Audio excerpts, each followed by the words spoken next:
The Washington, D.C. federal courthouse loomed like a fortress of power, its stone walls glistening under a sky bruised with storm clouds, rain hammering the windows as if heralding a reckoning. Inside, the air crackled with anticipation, a global audience of journalists, diplomats, and intelligence officers filling the gallery, their whispers a restless hum against the click of cameras and the scratch of pencils.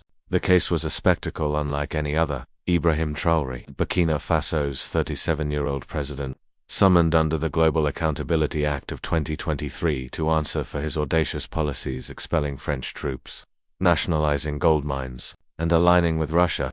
No credible reports, from the BBC to the New York Times, verify such a trial, and ex-posts from May July 2025 suggest the narrative may be a product of AI-driven videos or social media hype, akin to debunked claims about confrontations with US figures like Caroline Leavitt. Yet, the emotional truth, a young African leader defying Western dominance, struck a chord, igniting imaginations worldwide.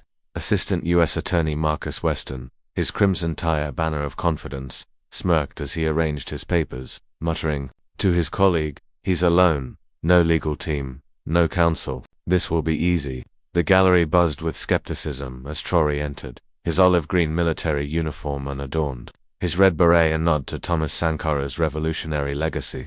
At 37, Africa's youngest head of state carried the scars of a nation battered by jihadist violence and colonial exploitation. His 2022 coup, a desperate act to reclaim sovereignty. Is this the man causing all the fuss?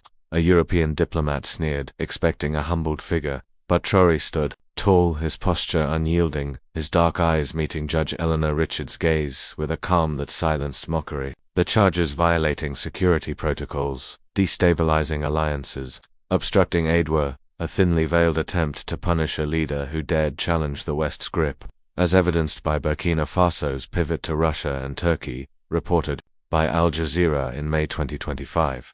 Outside, protesters braved the rain, some holding mirrors to reflect Western hypocrisy, others waving Burkina flags, their chants a heartbeat of defiance. Traoré's refusal to bring a legal team or translator was a statement. He would speak for himself, for Burkina Faso, for a continent weary of being diminished. The emotional stakes were electric. A man from a small Sahel nation, underestimated and patronized, stood ready to turn a trial meant to humble him into a stage for global truth, his heart pulsing with the dreams of millions who yearned for dignity over dependency, sovereignty over subjugation.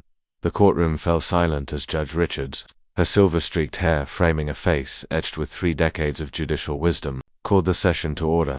Weston's voice boomed, listing charges that framed Traoré as a reckless, radical, threatening global stability, unauthorized military restructuring, endangering NATO operations, interfering with humanitarian aid. Each accusation was a trap, designed to force Traoré into submission or defiance that could be spun as arrogance. "Do you recognize this court's authority?" Weston asked, his smile predatory.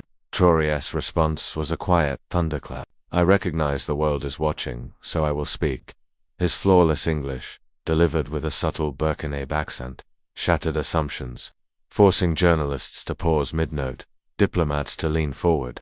"I respect law that is truly international," he said, "not rules crafted by a few to control many." The Global Accountability Act, criticized by Consortium News in June 2025 as a tool of Western hegemony, stood exposed as a weapon to discipline. Weston pressed on, accusing Traoré of endangering his people by expelling French forces in 2023, citing a spike in jihadist attacks. Traoré produced a worn photograph of Tinakov village, where 46 civilians were massacred under French protection.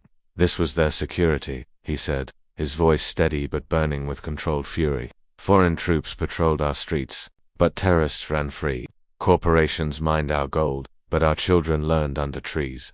The emotional weight of his words was crushing, bearing Burkina Faso's wounds not for pity but for accountability, echoing his real-world push for as reported by Who Owns Africa in June 2025, when Weston accused him of replacing French forces with Russian mercenaries. Traoré countered, "Our partners Russia, Turkey, Iran don't demand our resources or dictate our policies.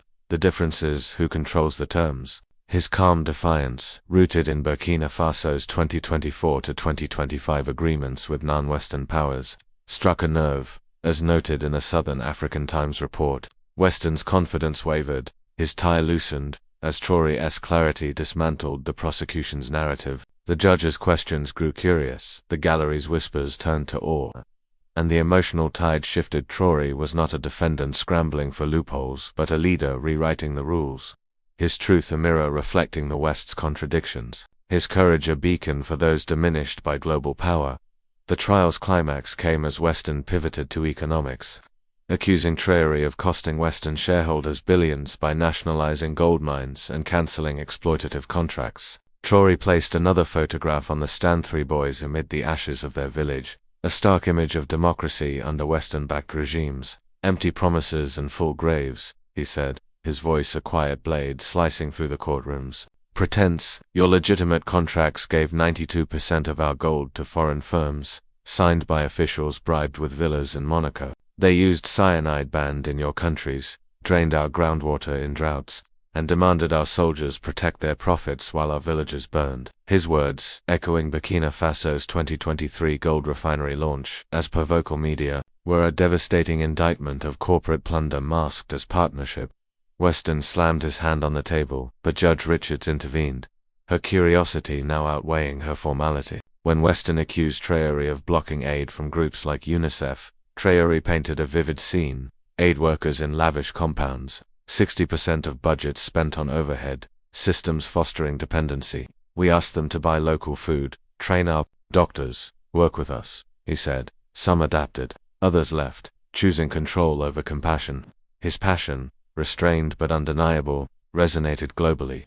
As clips of his testimony, though likely fictional, spread across X and YouTube, the hashtag dignity over dependency trending from Lagos to São Paulo. Weston's final question, did Traoré regret anything, was a last trap, but Traoré's answer was a revelation. I regret not acting sooner. I regret believing respect could be begged, not earned. I regret that children died while we waited for permission to save them. His voice, heavy with the pain of lost lives and stolen dignity, shifted the courtroom's gravity. The judge's pen froze. The gallery leaned forward, and Weston, his earlier smirk vanished, closed his folder, requesting a recess. The emotional crescendo was seismic. Traoré had transformed a trial meant to break him into a global stage. His truth, a fire that burned through Western narratives. His courage, a rallying cry for those who had ever been dismissed. The courtroom, once a symbol of American authority, now belonged to the man who dared speak what millions felt but none had voiced. His words a testament to the power of truth over power. The trial's abrupt suspension, cited as jurisdictional complexities, was a tacit admission of defeat. No court could contain Traoré's moral clarity. Within hours, his testimony flooded social media, subtitled in dozens of languages. As noted in a June 2025 DAIDAC report on AI-driven narratives amplifying his image, in Ouagadougou 17 kilometers of streets overflowed with thousands waving mirrors and Burkina flags, their ululations and drumbeats a symphony of reclaimed pride. Traoré's homecoming speech was electric. They thought our sovereignty was for sale, our dignity a price. They were wrong. The emotional outpouring was visceral. A nation, long shamed on the global stage, now stood tall, its people united by a leader who refused to bow. Across Africa, the impact was transformative.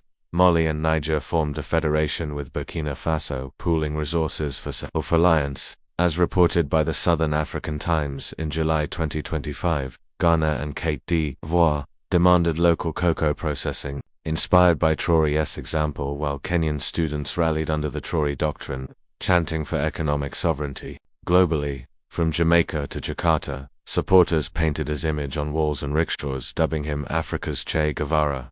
Per a June 2025 LiveMint article, the emotional resonance was universal, a cry for respect that echoed in every community diminished by global powers. In Western capitals, panic gripped policymakers. EU diplomats strategized to contain another Traoré, while US briefings, once dismissive, now called him a formidable mind. As overheard in a June 2025 Consortium news report, mainstream media ran critical stories, alleging Russian propaganda or security failures, as per a May 2025 Telegraph article. But independent creators on X countered with videos celebrating his defiance, amassing millions of views. The emotional heart was a collective awakening. Traoré had spoken for every people tired of patronization. In Cairo, professors taught his words, In Bamako, a teacher told her students, "This is our history unfolding." The mirrors held by protesters became a global symbol, reflecting not just hypocrisy but the promise of a new order where dignity was a right, not a privilege. Traoré's private meeting with Weston, unrecorded but rumored, left the prosecutor shaken, resigning to teach international law with a newfound humility, his courses citing Traoré's trial as a turning point. The emotional tide had shifted. A single voice had exposed the fragility of a system built on control, inspiring a world to dream beyond imposed limits. 3 years later, Traoré's legacy burns brightly, a testament to the enduring power of truth spoken without fear. Burkina Faso's gold refinery, launched in 2023, now funds schools and hospitals. As per Vocal Media in June 2025, while the African Dignity Fund powers solar grids and tech hubs across the Sahel, a beacon of self-reliance at the United Nations. In 2028, Traoré, now an elected president through a hybrid system of village consultations and voting, spoke as a statesman. "I invite partnership, not perfection, in a world where dignity is the foundation." His speech outlining South-South cooperation and technology transfers earned a 7-minute ovation from delegates representing over half the world's population. As Judge Richards, now retired, observed, "We thought we were judging him. Perhaps he was judging us." The emotional weight was profound. A leader meant to be humbled had become a global icon, his red beret a symbol of defiance, his words a blueprint for sovereignty. In Burkina Faso, children study dignity-centered development, while in Kenya farmers plant local seeds free from foreign patents. In Bolivia, indigenous activists cite Traoré in resource battles. In India, students debate his principles in policy forums. The trial, though likely fictional, as suggested by Snopes and Fact Crescendo, became a myth that reshaped reality, amplified by ex-posts claiming US threats or assassination attempts, reflecting fervent support despite lacking evidence. The infinity symbol from his rumored Moscow flight adorns murals and tattoos, a reminder that potential knows no bounds. Traoré, now teaching mathematics in Ouagadougou, focuses on institutions, not glory. His legacy carried by a Burkina Faso astronaut who, in 2028, wore an infinity pin. Crediting him, "He showed us the sky is just the beginning." The emotional heart of this story is a universal truth. One voice, rooted in conviction, can silence a courtroom and awaken a world, proving that dignity, once claimed, reshapes history itself.